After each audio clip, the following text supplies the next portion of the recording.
but it's better than never. Hello, hi Bharti. Looks like we are getting tested with our tech in terms of the theme of our talk today. So, good morning, good afternoon, good evening. I am so excited to have Bharti Dekate, a dear friend of mine for years, and also somebody I really, really admire in terms of not just her professional successes, but also a lot of her personal successes, I would say. And I thought she would be just the best person to bring on this podcast with Unstoppable Me for Thrive with Mentoring. A very warm welcome to you, Bharti. How are you today? I'm very I'm well. very Thank you well. so Thank you much, so much, Shivangi. It's an Shivangi. It's an absolute absolute privilege to be privilege here. to be I love here. I talking love to you talking to you always, and always, and on a on a live live streaming, it's streaming, super it's super exciting. Very exciting. excited to Very be here. excited to be here. Same here, same here. And you know what? I don't want to edit your story because of my own biases and impressions.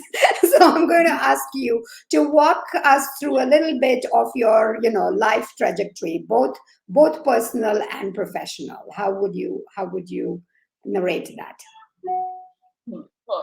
So this is So going to this is be going to a be a tricky thing to tricky do thing in to a do few in a minutes, few but minutes, but I'll try to I'll keep try it to keep short. it short. I grew up I in grew up different in different parts of parts of India, India, moved moved around quite a around bit, quite a did my bit, did my schooling schooling across across 8 eight different different schools and schools and colleges, colleges, studied studied human human resources, resources, very very quickly moved quickly away moved from away human from human resources resources into into consulting, consulting and then and then eventually running eventually a running a business that I've business been that I've running been running for for the last 14 years 14 now. years now.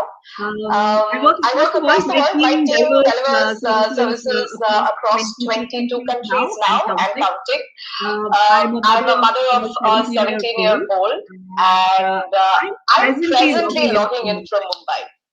Presently logging in from Mumbai. Great. Is it as hot as Switzerland? I mean, it's really, really crazy here. We are boiling literally. We are We drowning are in the drowning in the monsoon. monsoons. You're drowning in the monsoons. Okay. So, speak to me a little bit about, I mean, you've gone through various challenging life phases, I guess, but speak to me about maybe one or two of your most challenging life phases. And I'm also very interested to know, what did you really learn from those phases? Hmm. Hmm. So I've had So I've had several several challenging challenging events, events, and most and of most of them them um, they've lasted for a while. I guess the shortest was 6 months, and the longest perhaps lasted for 6 years or more. These have been challenging moments around my personal health when I came very close, almost to not surviving because of an Australia antigen virus when I was in second year of college, to having a super insecure boss in my first job, to my parents' relationship. And very, very recently, I walked out of my 17 years of marriage because my partner was abusive and resorted to violence. All of these have been pretty challenging for me. What I learned out of them, what I've learned, Shivangi, is I need to make health a priority because my native homeland is my body. And if I don't take care of my body physically, emotionally, mentally, spiritually, whatever it means to you, it is very difficult to show up with positivity and continue to move on. I've, I have two more learnings. I've learned that it's important to suffer with dignity when things go wrong, because when times are tough, going through the situation may not be a choice that you have. You have to go through it. You have to go through a bad meeting. You have to go through working with colleagues day in and day out. You have to see the same faces at the house. You may not like your relationships, and yet you have to deal with all of them. But how you deal with them is a choice. Very true. I Very have true. learned this by I've made my own mistakes. I have shown up very, very fallen. I have made my mistakes of screaming, shouting, and not being very dignified, but I have learned that it pays to be dignified and to suffer with dignity is one of my mantras. I love that A term, third learning. suffer with dignity. Wow. You know, I was just speaking to somebody. I mean, thanks to Thrive, I come across various stories, and I was recently speaking to somebody who's at the moment, going through, it's not over, going through a bullying case at work. And it's really, really difficult because, of course, as a lot of these stories, one, of course, I know one part of the narrative, as is always the case. She always was asking for more work. She was not given a lot of work. She was asked, as a professional, if she's underutilized, she can just do some professional development instead, and because there was just not enough work. And then later on, she was actually given a bad performance review, saying that she has not performed really well. And what stuck with me was her challenge to get out of this, right? Like, she kept telling me the same thing 3 or 4 times. So there is the whole emotional element around this, right? There is a whole emotional element around what could I have done differently? How can I mean, when you say this suffer with dignity piece, how does it come? Because I saw clearly in her that it is very difficult for her to get out of that narrative, to stop being victim, to also stop punishing herself. It's like reliving this again and again and again. And of course, it's not even that she wants to continue with this organization or this manager. She's fortunately, very qualified, and she will land another role. So, it's not the sort of situation which I know some people can go through, that, not having a job really like crumbles their whole life. That's not the case with her. But despite of that, it was very difficult for her to let go of the emotional baggage. And I know that this is this is something that is not uncommon. So how do you do that? How do you deal with these stories that we keep telling ourselves, that we keep repeating to ourselves? That's interesting. It is true that our own saboteurs talk louder in these tough times. It's also true that people around you and the groupthink around you often tells you what you don't want to accept. And my own learning has been that it's important to choose courage, because that's the only thing that will catapult you out of the gravitational force of groupthink or mediocrity or your own sabotaging voices. And courage always upholds sanity. So showing up with courage. That is really the question, right? Sorry. How do you manifest courage when it's your inner critique voices or your inner judge voices which are so loud, right?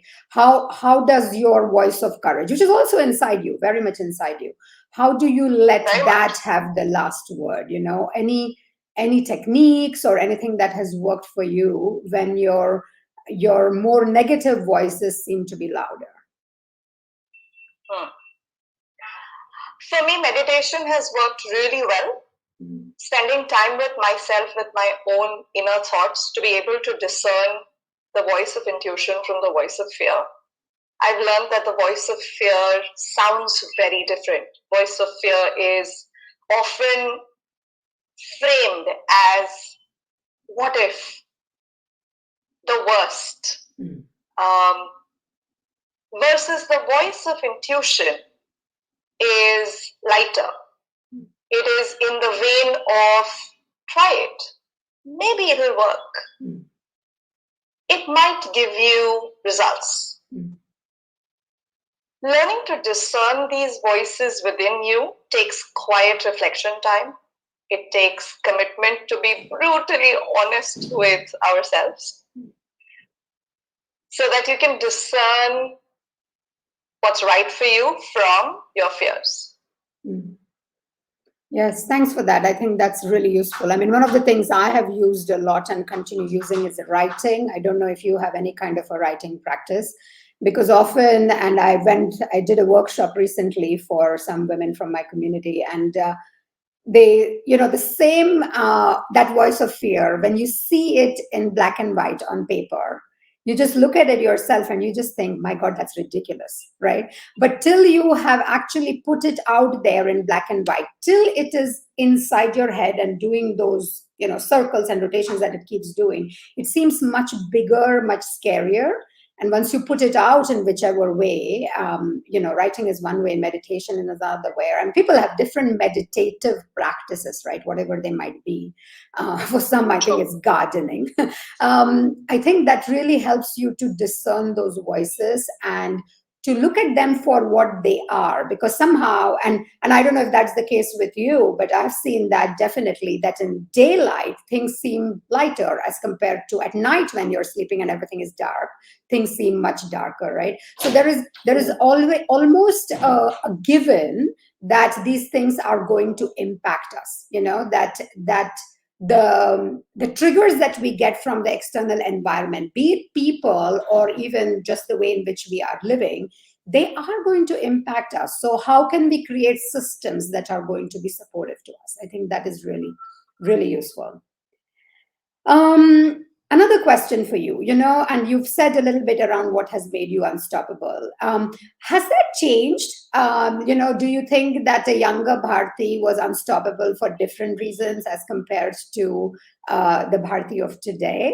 How have you evolved, or how? I know you're unstoppable. The question is, how does this unstoppability manifest itself?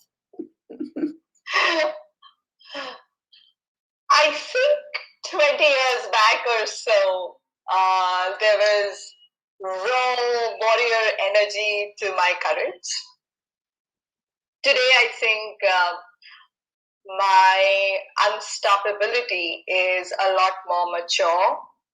It has the capacity to take more people with me.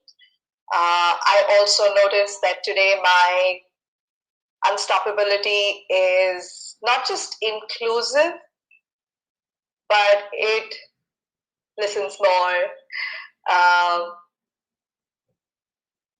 It's also about discovering more, embracing the difficult, and creating possibilities not just for myself, but also for others. I think there's a lot more that comes out of situations today than would come out 20 years back.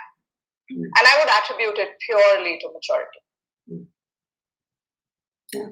So what are your hopes and dreams for the next phase of your life, Bharti? Where are you going?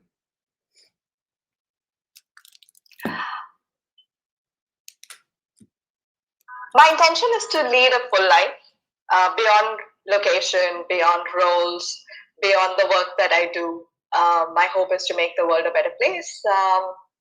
And I do it in different ways. My hope is to create vehicles of transformation. Right now, vehicles of transformation take the form of the consulting practice that I run, bringing transformative experiences, learning experiences, culture solutions to clients. I also work with social spaces where post-disaster, I get to transform the places that people live in and help them make post-disaster situations better for their quality of life. It also takes the form of cyber safety education in school systems. I'm deeply conscious that these vehicles of transformation can look very different as I evolve with time. So my hope is to continue creating and being in vehicles of transformation. My other hope and my other hope is to be relevant to my loved ones. I'm told I'm a cool mom. Beyond that, to my 17-year-old, and my parents to be a caring daughter, for my friends to be a wise counsel in different roles, to stay relevant and enjoy the work that I'm doing. Great, great. What would you like to say, Bharti, to someone who's going through a tough phase right now, right? So someone who's at a dark place, who at this moment doesn't see any light at the end of the tunnel?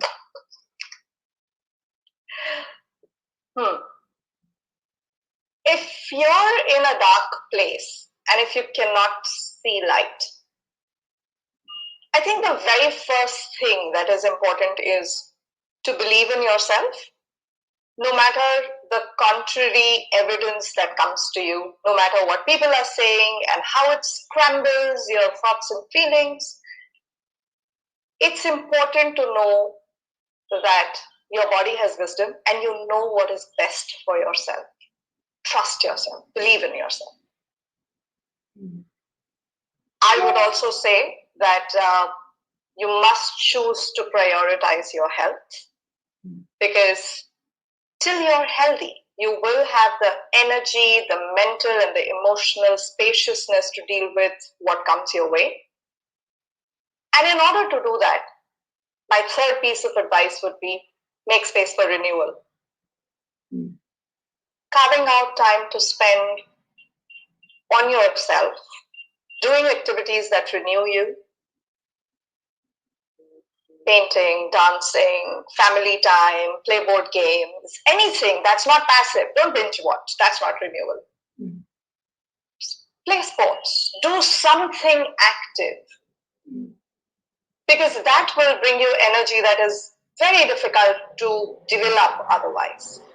So those are the three pieces of advice that I would give somebody who's in a dark spot. Believe in yourself, prioritize your health, and make space for renewal. Excellent. Thank you very much. I mean, that sounds very aligned to a TED Talk I saw recently saying, how do you bring more fun in your life, right? Because we almost think of fun and renewal activities as something that we do as an afterthought. And it's unfortunately not some things which might feel as fun, they might not be fun, right? Like you said, binging on the Netflix 10 episodes at a time, that's probably not fun.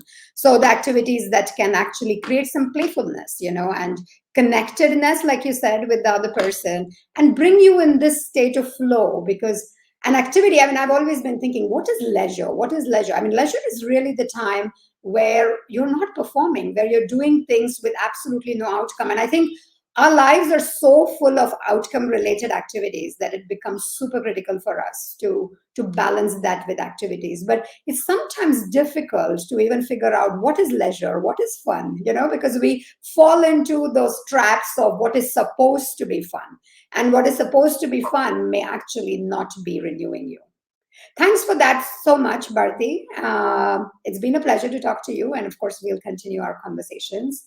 And thanks for all the advice and sharing that you have done today. Have a very nice, is it afternoon for you or evening? Take care. Bye for now. Bye-bye. Thank you to everybody who has joined in. I can see some comments in the chat window. Thank you, Rhonda, David, Amit, and Leslie. Bye for now. Bye-bye.